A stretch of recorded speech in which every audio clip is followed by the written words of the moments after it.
In the dry coastal desert of southern Peru lies one of the world's most enduring mysteries, the elongated skulls of Paracas. Discovered in the 1920s by Peruvian archaeologist Julio Tello, these enigmatic human remains have perplexed scientists, archaeologists, and truth seekers for nearly a century. Over 300 skulls were unearthed in the Paracas region, each more unnatural than the last. These aren't your average ancient bones. These skulls are longer, heavier, and structurally different from those of ordinary humans. And while the practice of cranial deformation, binding a child's head to reshape it, was common in ancient cultures, many researchers argue these skulls are in a category all their own. Let's dive into the dry sand and the deep weirdness. What makes the Paracas skulls so strange?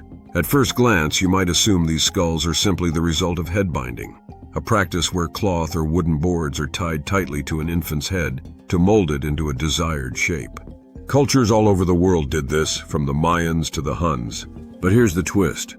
The Paracas skulls don't just look different, they are different. According to multiple examinations, these skulls, they are 25% heavier than normal human skulls, contain only one parietal plate, whereas a typical human skull has two, have larger eye sockets and unusual jaw formations, show signs of greater cranial volume, in some cases 60% more brain capacity.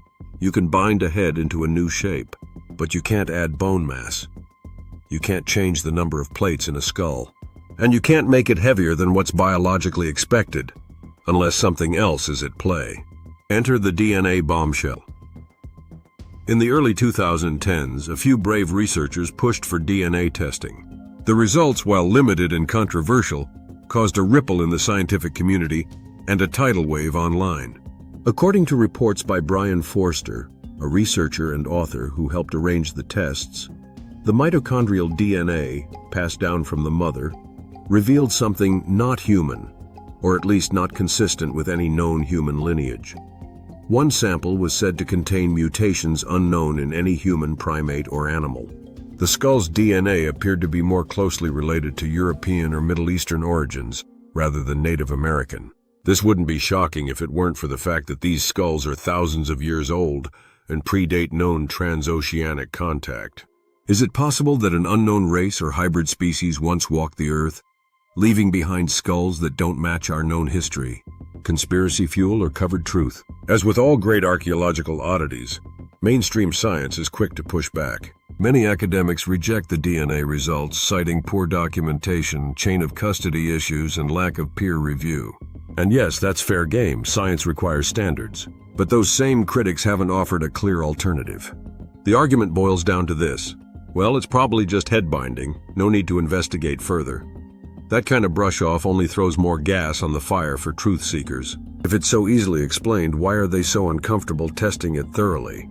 And why are some of these skulls missing from museums, with several privately held and no longer accessible? Are we looking at a lost civilization? There's one more intriguing clue. The Paracas people, whose tombs these skulls were found in, were known for their advanced textile work and sophisticated burial customs.